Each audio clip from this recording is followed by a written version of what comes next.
Hola, en esta sesión aprenderemos a configurar los parámetros de nuestra nómina.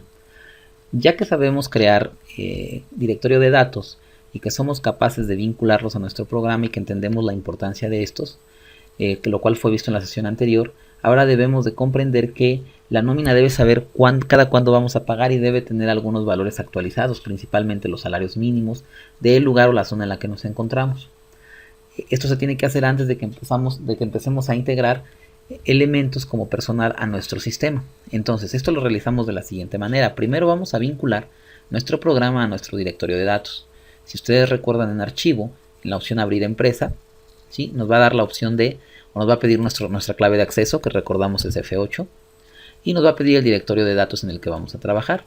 Para nuestro ejemplo, estamos trabajando con una carpeta que se llama Hotel Inn, Victoria Inn, y recuerdan, tenemos la nómina del 15 de enero. Eso nos indica que estamos pagando de manera quincenal. Pero aunque nosotros tengamos una fecha, esto no garantiza que nuestra nómina sea quincenal. Existen tres tipos de nóminas o tres tipos de pagos que podemos realizar en una empresa. El pago puede ser quincenal, puede ser semanal o puede ser mensual. Y esto no va a depender de la fecha que yo coloque, sino va a depender de la configuración que yo le haya asignado al sistema. La configuración de los pagos la puedo hacer en utilerías. La puedo realizar en donde dice parámetros de la nómina. ¿Sí? Y aquí en parámetros de la nómina tenemos uno de los factores más importantes, que son el día de pago. Los días de pago aquí nos indica que van a ser 15.2083 y esto se da por lo siguiente.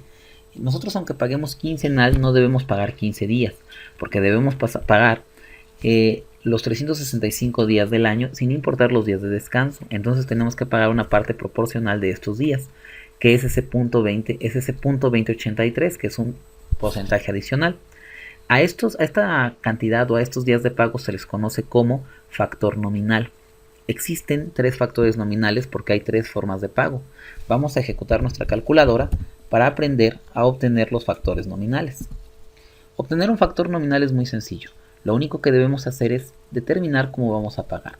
Si mi pago lo voy a realizar de manera mensual, entonces voy a colocar lo siguiente: 365 días entre los 12 días los 12 meses del año. ¿Por qué los 12 meses? Porque voy a realizar los pagos mensuales, entonces voy a pagar 12 veces en ese mes y me va a dar un factor de 30.4166. Los factores deben de ser manejados a 4 dígitos. Entonces, si mi pago fuese a ser mensual, yo tendría que borrar el 15 y cambiarlo por 30.4166. 30.4166. De esta manera, entonces, el sistema ya sabría que mi nómina es mensual. ¿Qué pasaría si mi nómina es semanal? 365, que son los días del año,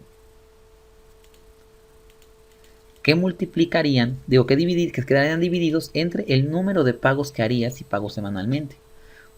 Un año tiene generalmente 52 semanas y entonces lo divido entre 52 y mi factor sería 7.0192.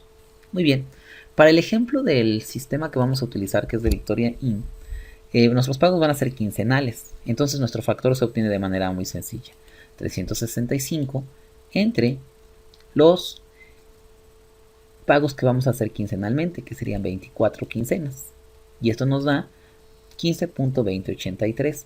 A este 15.2083 se le conoce como el factor nominal. Una vez que ya actualicé el factor nominal, solamente me queda actualizar algo muy sencillo, que es actualizar el salario mínimo.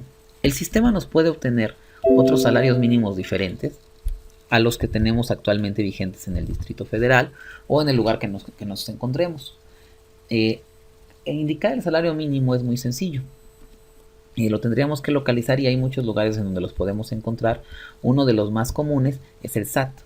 La página del SAT contiene la información actual de los salarios mínimos, las cuales las podemos revisar de la siguiente manera: información, tablas e indicadores. Y tablas e indicadores nos va a mostrar todos los impuestos y todas las retenciones que están actualizadas, ¿sí? Las cuales se imprimen en el diario oficial de la Federación a principios de año. Y aquí nos da los salarios mínimos. Si damos un clic, nos indica que el salario mínimo de la zona geográfica A es de 70.10 y el de la zona B es de 68.28 a la fecha. ¿Sí? Es importante que entendamos por qué se divide en dos. Los salarios mínimos del Distrito Federal o de México están divididos en dos zonas geográficas, la zona A y la zona B.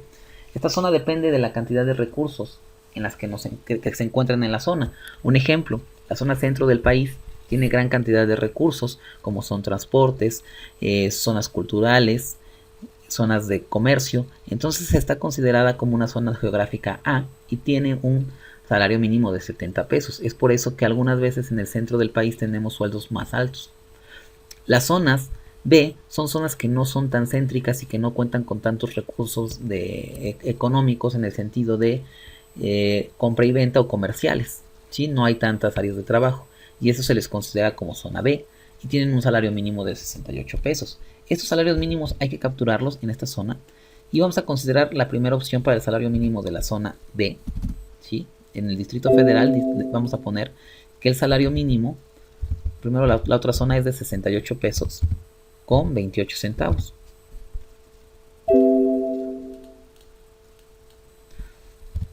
Ahí está, 68 con 28 centavos. Y en la zona del Distrito Federal, nuestro salario mínimo es de 70 pesos con 10 centavos. Listo. Hecho esto, simplemente vamos a dar un clic en aceptar y el sistema ya está configurado con los salarios mínimos actuales y ya tiene también capturados el tipo de nómina que vamos a aplicar. ¿Sí? Esto sería todo con lo que es cuestión de indicar el tipo de nómina o el factor de nómina a trabajar. Gracias.